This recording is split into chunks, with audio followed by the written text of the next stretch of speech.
Bonjour, je m'appelle Jules Chagage-Bagnan. Alors j'ai choisi le passage d'À la recherche du temps perdu de Marcel Proust. Je l'ai choisi parce que j'avais lu les deux premiers épisodes il y a quelques temps déjà, et je les avais lus et je les avais beaucoup aimés. J'avais eu beaucoup de mal à les lire, mais j'étais allé au bout quand même. Et donc je suis retombé sur ce passage et ça m'a rappelé le temps où je les avais lus, et j'ai voulu replonger dedans. Longtemps, je me suis couché de bonne heure. Parfois, à peine ma bougie éteinte, mes yeux se fermaient si vite que je n'avais pas le temps de me dire ⁇ Je m'endors ⁇ Et une demi-heure après, la pensée qu'il était temps de chercher le sommeil m'éveillait. Je voulais poser le volume que je croyais avoir encore dans les mains et souffler ma lumière. Je n'avais pas cessé en dormant de faire des réflexions sur ce que je venais de lire. Mais ces réflexions avaient pris un tour un peu particulier. Il me semblait que j'étais moi-même ce dont parlait l'ouvrage. Une église, un quatuor, la rivalité de François Ier et de Charles Quint. Cette croyance survivait pendant quelques secondes à mon réveil. Elle ne choquait pas ma raison, mais pesait comme des écailles sur mes yeux et les empêchait de me rendre compte que le bougeoir n'était plus allumé. Puis elle commençait à devenir inintelligible, comme après la métempsychose, les pensées d'une existence antérieure. Le sujet du livre se détachait de moi. J'étais libre de m'y appliquer ou non.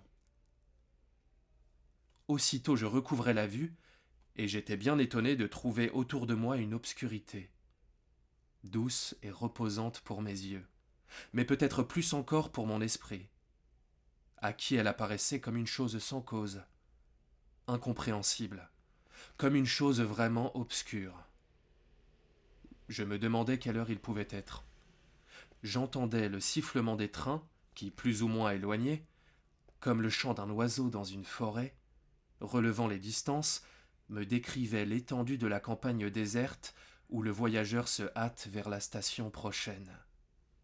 Et le petit chemin qu'il suit va être gravé dans son souvenir par l'excitation qu'il doit à des lieux nouveaux, à des actes inaccoutumés, à la causerie récente et aux adieux sous la lampe étrangère qui le suivent encore dans le silence de la nuit, à la douceur prochaine du retour.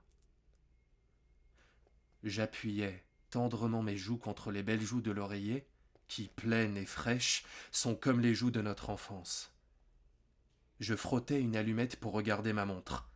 Bientôt minuit. C'est l'instant où le malade, qui a été obligé de partir en voyage et a dû coucher dans un hôtel inconnu, réveillé par une crise, se réjouit en apercevant sous la porte une raie de jour. Quel bonheur! C'est déjà le matin. Dans un moment, les domestiques seront levés. Il pourra sonner. On viendra lui porter secours. L'espérance d'être soulagé lui donne du courage pour souffrir. Justement, il a cru entendre des pas. Les pas se rapprochent, puis s'éloignent. Et la raie de jour qui était sous sa porte a disparu.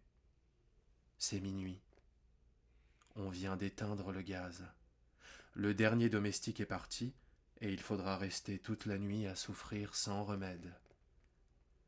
Je me rendormais, et parfois, je n'avais plus que des courts réveils d'un instant, le temps d'entendre les craquements organiques des boiseries, d'ouvrir les yeux pour fixer le kaléidoscope de l'obscurité, de goûter, grâce à une lueur momentanée de conscience, le sommeil où étaient plongés les meubles, la chambre, le tout dont je n'étais qu'une petite partie et à l'insensibilité duquel je retournais vite m'unir.